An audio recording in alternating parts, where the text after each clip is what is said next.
Greetings and salutations all. This is Kato. We are on to our second installment of the quest for Daedric artifacts. Now this is a guide. I'm here to help you out, and even show you a path that you may not have taken if you had done the quest already. If you notice, the intro was a little more dark this time, because I'm trying to set a mood for quests that involve madness, nightmares, and cannibalism. Today I'll be covering the Taste of Death, the Mind of Madness, and Waking Nightmare. Those quests are for Namira, Sheogorath, and Vermina. Alright, let's get right down to it. First quest, Taste of Death, for Namira, the Lady of Decay. To start this quest, you're going to need to head over to Markarth and head into the Keep. If this is your first time in the Keep, you'll find a Priest of Arkay arguing with someone and not allowing him to go into the Hall of the Dead. After the little conversation is over, go talk to the priest directly and find out what's going on with the Hall of the Dead.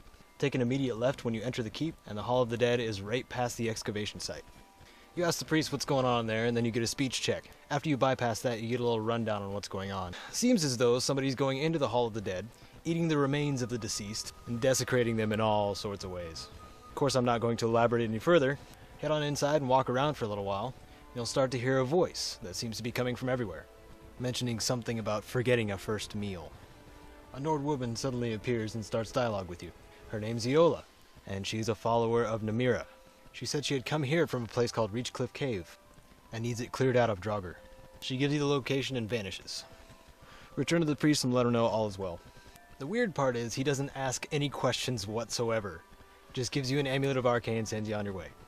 Leave Markarth and find your way to Reachcliff Cave. Go east and take the second road on your right.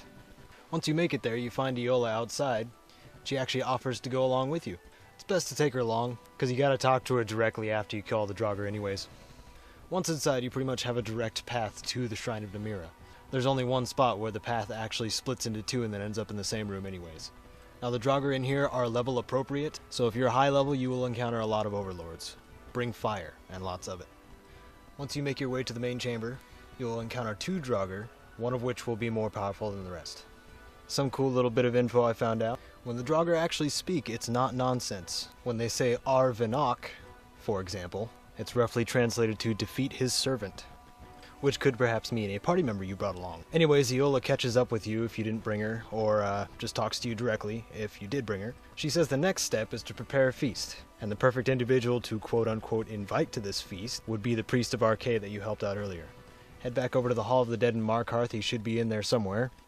Now, convincing him with a persuade requires a pretty high speech, because I was at about 50 when I asked him. Of course, if you fail, he makes a crack about an empty pocket being better than a full grave. But of course, if you do fail, you can give him money anyways, which makes that joke kind of contradict a little bit. Anyways, figure out some way to bring him with you, and then you now have access to the secret entrance, which is actually along the road on your first right now. Pretty much just once you hit the bridge, you'll see the door on the left, and then head right in. You'll come in pretty much just in front of the main chamber. Make your way into the main chamber, and Iola will take it from there. Yes, I'm your friend, and I've invited you to dinner. I've been invited to dinner. I'm so hungry. Why don't you lay down and rest while we get the meal ready? I need to lay down. I'll just be a minute. Come with me. Our feast is about to begin. You get the basic idea of what's going to happen next. Iola tells you to kill the priest, and then take a bite. Ugh. In an unusually sensual voice, Namira begins to speak to you directly, granting you her power and allowing you to become her champion, rewarding you with her ring, which increases your stamina by 50 points and also allows you to feed off of corpses to increase your health and health regeneration. As an added bonus, you also get Iola as a potential follower. Another artifact down, moving on. The quest for our next artifact takes us to the lovely seaside town of Solitude, and allows us to reminisce about the Shivering Isles. Yes, the next Daedric quest is the Mind of Madness, for the lovable and completely insane Sheogorath. Now, if you do not play Oblivion, let alone the Shivering Isles, go play it before you do this quest. Seriously, it's good. So you find this fellow named Dervinin wandering around the streets of Solitude. It's pretty easy to spot him, because he seems to be talking to himself. So it appears that he's freaking out because his master has abandoned him, or so he thinks, and that his master had been visiting a friend in the Blue Palace. Being the nice person that you are, you can decide to offer him help in convincing his master to take him back. He accepts your help and gives you a hip bone. You'll find out why momentarily. Bid him farewell and head on over to the Blue Palace. Now if you have trouble finding the Blue Palace, it is on the south end of Solitude. It's named that because of the blue roof, so you should be able to find it. Make your way inside and try and find the cleaning lady, Airdy. Man, what is up with these weird names? And convince her to let you inside the Pelagius wing. If you have good standing with Solitude, it should be no problem at all. When you find yourself inside the Pelagius wing, it's old, covered in dust and cobwebs. Find the hallway with a red carpet. Once you get about midway in that hallway, you will be transported to a strange and foggy place, where you finally get to meet the Prince of Madness. I'm going to let you know ahead of time, his dialogue may crack you up. Now you find yourself in this strange place without your armaments or equipment. Instead, it's all replaced with some fine clothing and a fine hat to match. You actually won't be able to access your menu either from here.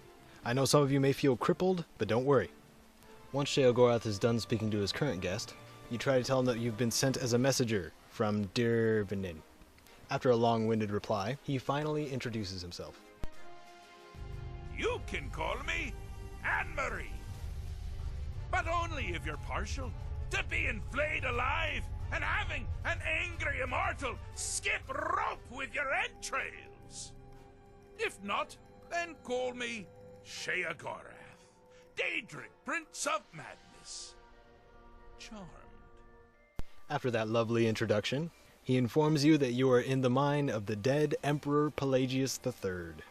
He hands you a lovely staff called the Wabbajack, and tasks you with helping Pelagius get over his issues that still plague him even in death. Now these 3 areas that you go to make sense only in a metaphorical standpoint. If you're completely confused, just fire the Wabbajack at pretty much everything you see, and eventually you'll get it right. Of course, I'm not going to ruin the puzzles for you entirely, because that's half the fun. You can solve them in any order you like, and get sort of a basic idea of what the Wabbajack does do. You finish these puzzles and head on back to Sheogorath, and tell him you fixed Pelagius. Fixed is such a subjective term. I think treated is far more appropriate, don't you? Like one does to a rash, or an arrow in the face. I can't help but play the audio in some of these clips. He's just so lovable and crazy. In his own special way, he thanks you, and finally decides to return to the Shivering Isles. Let's make sure I'm not forgetting anything. Clothes, check. Beard, check. Luggage. Luggage. Now, where did I leave my luggage? That's the last one, I swear. So Dirvenin happened to be his luggage. Makes you wonder how he really treats his followers. But he was a devout follower, so he is taken back to Sheogorath's Plane of Oblivion. Then Sheogorath turns to you and allows you to keep the Wabbajack. Of course, none of us saw that coming. He also gives you an open invitation to come visit sometime. Shivering Isles is an awesome place, why wouldn't you? Now the Wabbajack causes all sorts of nonsense, just like its creator. I looked it up, and this staff has roughly 27 effects. So go crazy. Figuratively, of course. I bet you are reeking of success right now. Or that might be me. Hang in there, we got one more for this episode. Our next quest takes us to the snowy town of Dawnstar. The quest is Waking Nightmare for the Daedric Prince Vermina. Now you hear about this quest about the second you end up in town. You can hear it from a storekeeper or somebody passing by. But the rumor is that there's nightmares plaguing the entire town. Go to the Jarl's Longhouse and talk to Jarl Skald, and he lets you know right off the bat that if you're not here to help with the nightmares, then you might as well get out of here. He directs you to a priest of Mara, who had also offered his help, and can be found at the inn. You find your way over to the inn, and you see a priest of Mara talking to some miners. Talk to him once he's finished, poorly reassuring them. You find out these nightmares are a byproduct from the Daedric Prince Vermina, after feeding off of the townspeople's memories. Erander would like to end her terrible influence, but of course he needs your help to do so. He said you must return to the place where her influence is coming from, Nightcaller Temple, which is just east of Dawnstar. There's actually a path that leads you straight up to it, so it should be pretty easy. Erander gives you a little explanation on what the temple's all about, and then leads you inside. You find yourselves blocked by a giant stone representation of Vermina. Erander says just a moment, then burns his way through it. Follow him roughly 50 feet, and he will point out the source of all these nightmares. It is a staff called the Skull of Corruption. He explains that there was a large battle here between the followers of Vermina and Orcish raiders, and the only way to stop the fighting was to release a gas called the miasma, which put them all to sleep. Of course, since you had now entered, they begin to awaken and pick up right where they left off. You don't get too far in before you're obstructed by a barrier. Erander says he may know of a solution, but you're going to have to go check the library first. It's at this point you wonder how he knows so much. He then figures it's best to tell you now that he was originally a follower of Vermina. Since he still has his key to the library, you head over there and you're supposed to be looking for a book called The Dream Stride. It's roughly twice the size of a normal book and blue, so you shouldn't have any trouble finding it. Bring it back to Erander, and you'll find out something really cool that the followers of Vermina had developed. It's called the Torpor. By combining alchemy and the blessings of a divine, this potion would allow the user to go into the dream world and to use it as a mode of travel for the real world. Erander says that since he's a sworn priest of Mara, the elixir won't work for him. You, however, it will. So the next task is to find it. There will be followers of Vermina and orcs along the way, but you should have no problem finding this room. It's got an alchemy table in the middle and shelves upon shelves of ingredients, including Daedra hearts, so be sure to pick those up. And also the torpor that he was talking about. I figure I'll let you guys know now, save before you drink the torpor, because your game will more than likely crash if you try to save after the Dream Stride begins, until the quest is over. It's something to do with that part of the quest that causes the crash itself. Figured I'd let you know I am here to help you out. So you tell Erander that you found this elixir, and he responds with, chug, chug, chug. So you really have no other option. Drink it, and you find yourself in the dream world, and looking through the eyes of a follower of Vermina, named Casimir. This is actually a memory of right before the miasma was released, and everybody took a big nap. You find out your role in all of this is to be the one to release it. Basically just run through the battle that's going on, because you don't have the option to fight anyways, and find a giant pull chain and then pull it. You'll awaken at the same spot in reality, and have to remove the soul gem that is controlling the barrier. To Erander, this was instantaneous, which actually makes the Dream Stride that much cooler. So since you now bypass the barrier, you take the same path you did in the dream, except backwards, and with the ability to fight enemies. Now, there's not too much difficulty getting to the central area where the staff is being kept, because it does take a while for those enemies to get up. Now, you're not looking for ones that are dead, you're looking for ones that are kind of curled up in a ball. When you finally get to where the staff is being kept, the two followers that you met in the dream are in this last room, and you find out Erander was actually Casimir, the one you were acting as in the dream. Obviously the meeting doesn't go over very well, because Casimir did not take to the miasma like everybody else. After you defeat them, Erander, also known as Casimir, calls upon the power of Mara to banish the Skull of Corruption.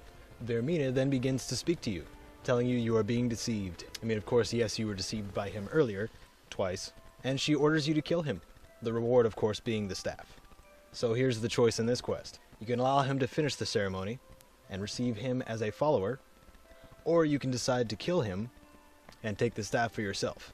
Who's deceiving who now? Now, the Skull of Corruption is a very interesting staff, as just like the beginning of the quest, it feeds off of the dreams of others. All you have to do is cast the staff on somebody that is asleep, and you will receive the damaging side of the staff. Now, casting it on somebody who's asleep does not count as a hostile action. Also, when you attack with the staff, it is an area of effect move, and 50 damage to everybody in the area is pretty hefty. So have fun reaping some dreams. Now that you guys have 3 wonderful artifacts to play around with, have some fun. Better yet, send me some screenshots. I'm kind of running out of ideas of what to display for the credits. So if you guys have some cool screenshots that you took, go ahead and send them to me. Thank you so much for watching this video, and if there's something you liked about it, tell me in the comments. If there's something you didn't like, tell me that too, and why, so I can fix it. Now, I appreciate love in any form, so if anything, give me some thumbs. And hey, best of luck in your future quests.